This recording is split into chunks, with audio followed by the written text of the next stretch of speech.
I thought Jarl might be interested in how I value a firm, or partially down to valuation, but you could also use it as a structure to increase the how good your firm is, how well it's likely to grow, as well as its valuation, because valuation is obviously based on profitable growth. So, how do we get to value? Well, value is a function of two things, give or take. So, this happens more in the consulting industry than most other industries, but in effect, you get your EBITDA, and that also includes your EBITDA growth, because that's important, and then the multiple that's applied to EBITDA. So if you're a big firm, your multiple is typically higher. If you're a smaller firm, your multiples are typically lower. And then there's some variation within that. Some consultancies that are in the tech space or digital space will typically get a higher multiple. Those that are growing faster will typically get a higher multiple. And so, for a boutique firm, typically you're talking about a multiple of 7, but that could go up to 9, or 10, or even 11, depending what sector you're in and how fast your growth has been and what your EBITDA actually looks like. So those are the two functions. Underneath EBITDA, what contributes to EBITDA is number 1, cost reduction, and number 2, revenue growth. So your costs and your revenue. Now, if we're talking about revenue, what contributes to your revenue? Well, obviously, number 1 is your sales, but also your pipeline. What does your pipeline look like at the point that you're selling? Is it fairly full? Is it fairly predictable? Has that been the case historically? Secondly, your pricing. Are you optimally priced for in effect, obviously, your revenue is your pricing times the number of your sales, but it's a little bit more complicated than that, because your revenue will also depend on your niche. If you're in a fast growth niche where there isn't a lot of competition, for example, AI consulting at the moment, then it's likely to lead to faster revenue growth. So being in the right niche will improve your EBITDA, ideally, which will again improve your valuation. The other thing which contributes to both cost reduction and revenue growth is your intellectual property.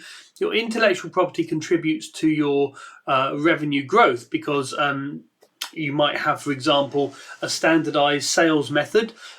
You might have standardized marketing methods that work. But it can also contribute to cost reduction by, number 1, providing a standardized approach to your services, but also IP typically allows you to hire more junior people. That contributes to lower costs. What else contributes to cost reduction? Well, automation, and in that I also include the use of AI. Once you've got stable processes in your firm, you should be looking out for opportunities to automate, to replace with SaaS products, to use off-the-shelf software packages, and to use AI to replace or complement, at least, consultants, so that they can do their work faster, cheaper, and better. The final thing that contributes to cost reduction is your leverage ratio. Your leverage ratio is the ratio of seniors to juniors, so typically partners to consultants. And obviously, the higher that is, the more that you're going to be able to generate lower costs, because in effect you've got more junior people for every senior, which means that you're paying fewer seniors. And obviously, IP and automation can contribute to higher leverage ratios. So let's look at the other side. So how do we increase the multiple of the firm? Well, the first thing we might do is improve the capabilities of the firm, and capability or resource-based strategy is a great way of thinking about consulting firms. How might we do that? Well, we might have better management, and when we're talking about management, as well as good managers who motivate and report and all the rest of it, they're also the people that are responsible for quality assurance and managing high quality delivery. And so those are two things that would factor into my assessment of the management. You've also got the people. Do you have competence management systems? Do you have a great recruitment system?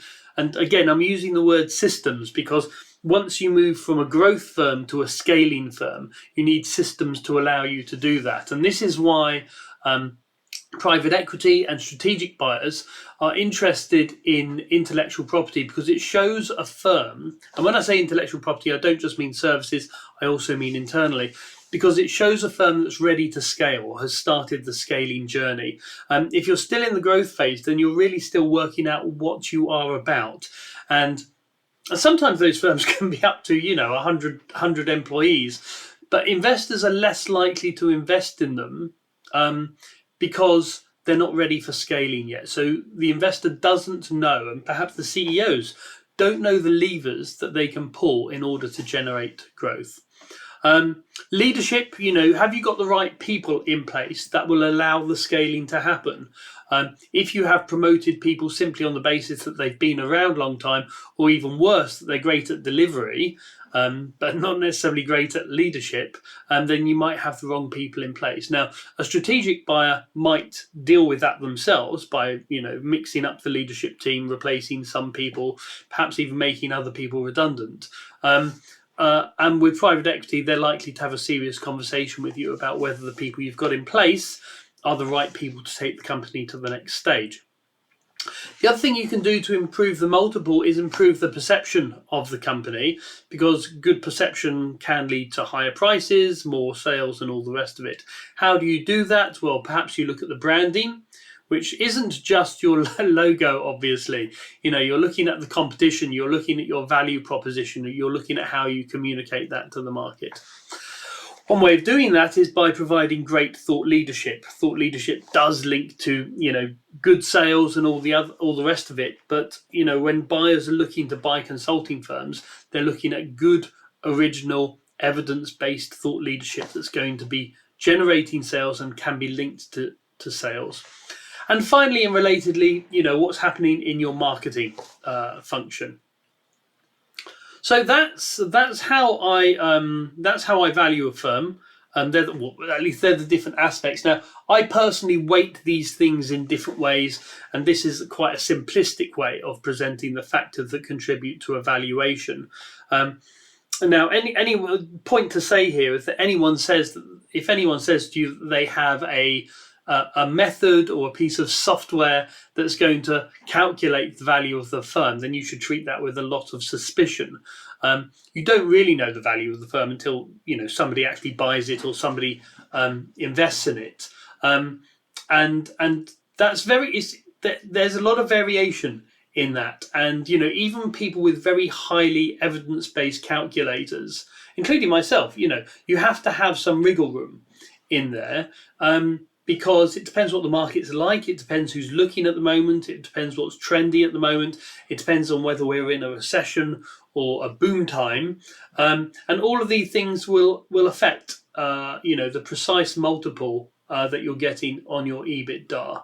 But at the end of the day, you never know until somebody actually buys the firm, and sometimes there's great surprises out there, positive and negative.